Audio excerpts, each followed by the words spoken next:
Your income may not be a measure of your skill, but of what your mind believes you deserve. For most of human history, money was seen as something external, a reward for labor, a result of trade, or a matter of luck and circumstance. But as psychology began to mature in the late 19th and early 20th centuries, researchers started to notice a quieter force shaping financial outcomes, one that operated beneath skills, education, and opportunity. That force was self-image. The idea that income often reflects how a person sees themselves is not a modern internet slogan. It is a conclusion that emerged slowly from decades of psychological observation, clinical work, and economic behavior studies. To understand why income so often mirrors self-image, we must begin with how the human mind forms identity and how that identity quietly governs behavior. Self-image is the internal picture a person holds about who they are, what they deserve, and what they believe is possible for them. This image forms early in life through family environment, culture, education, and repeated emotional experiences. Psychologist William James, one of the founders of modern psychology, wrote in the 1890s that a person's sense of self is built from remembered successes, failures, and social feedback. Over time, these experiences harden into beliefs.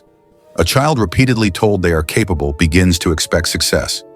A child repeatedly exposed to limitation learns to see struggle as normal. These expectations do not remain abstract thoughts. They become unconscious rules that guide decision-making throughout adulthood. By the mid-20th century, psychologists began directly linking self-image to performance and outcomes. One of the most influential figures in this area was Dr. Maxwell Maltz, a plastic surgeon turned psychologist. In the 1950s, Maltz observed that many of his patients experienced emotional and behavioral changes after cosmetic surgery, but only when the surgery altered how they saw themselves. Those whose internal self-image remained unchanged often returned to the same habits, anxieties, and life patterns. Maltz concluded that the mind operates like a goal-seeking mechanism, working constantly to maintain consistency between external reality and internal identity. When reality drifts too far from self-image, the mind unconsciously pushes behavior back toward what feels familiar. This principle explains a pattern seen repeatedly in financial life.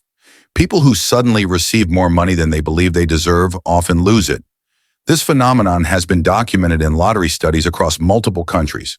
Research conducted in the United States, Canada, and the United Kingdom has shown that a large percentage of lottery winners return to their previous level of wealth within a few years. The common explanation is poor financial literacy, but deeper analysis reveals something more fundamental. Discomfort. When income exceeds self-image, the mind experiences psychological tension. Spending recklessly, making risky decisions, or avoiding responsibility becomes a way to restore internal balance. The opposite pattern is equally common.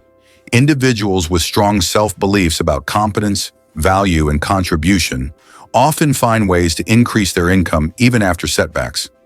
Economic historian Deirdre McCloskey has written extensively about how dignity and self-perception influence economic behavior. Societies that encourage individuals to see themselves as capable problem solvers tend to produce more innovation, entrepreneurship, and upward mobility. Modern neuroscience supports these observations. The brain is designed to conserve energy and reduce uncertainty. Familiar patterns, even harmful ones, feel safe. When a person's income aligns with their self-image, the brain operates efficiently. When income challenges identity, the brain activates stress responses. Functional MRI studies have shown that threats to self-concept activate the same neural regions as physical danger.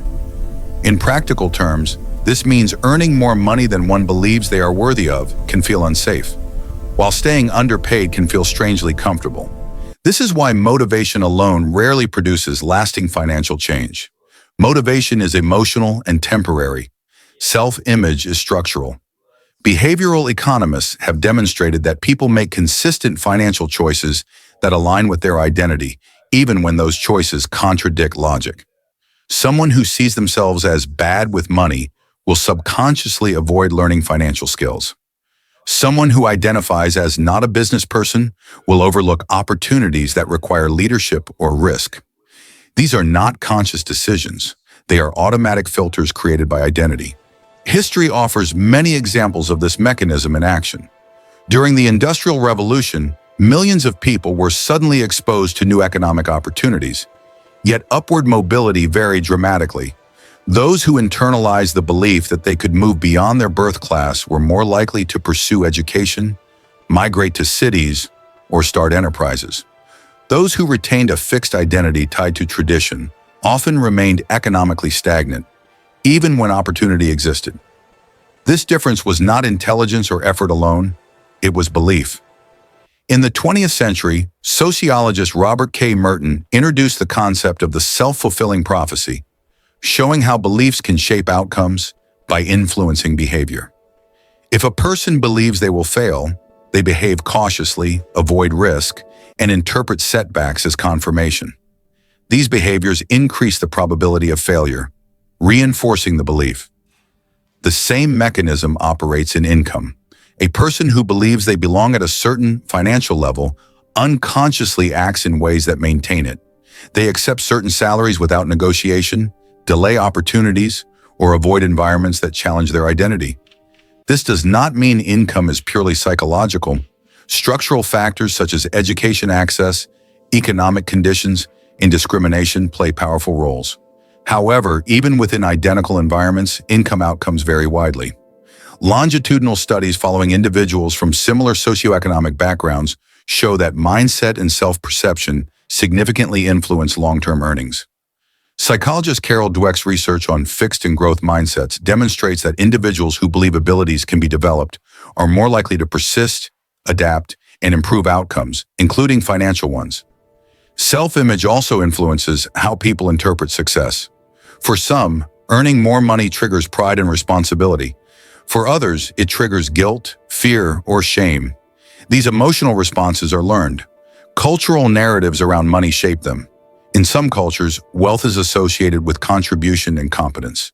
In others, it is associated with greed or moral compromise. These narratives become internalized and directly affect earning behavior. A person who subconsciously associates wealth with being bad will resist it, regardless of conscious goals. The modern workplace amplifies these dynamics. Salary negotiations, performance reviews, and entrepreneurial risk all require a person to assert value. Research in organizational psychology shows that individuals with higher self-esteem and clearer professional identity consistently earn more over time, even when performance is equal. They ask for raises, switch roles strategically, and invest in skills that align with higher value positions. Those with weaker self-image often wait to be recognized, underestimate their contribution, and remain financially stagnant. Importantly, self-image is not fixed. Neuroplasticity research confirms that the brain can update identity through repeated experience and conscious reframing. However, change requires more than affirmations. It requires evidence, small wins, skill acquisition, and exposure to new environments slowly reshape self-image. As identity changes, behavior follows, and income often adjusts as a result. This process is gradual and rarely dramatic, which is why overnight success stories are misleading. In the end, money is not just a number, it is feedback. It reflects skills, opportunity, effort, and market demand. But it also reflects what a person believes they are allowed to have. Across history, psychology, and economics, one pattern remains consistent. People rarely outperform their self-image for long. Change the identity and behavior changes. Change behavior and outcomes follow. Income in this sense is not merely earned, it is permitted by the mind.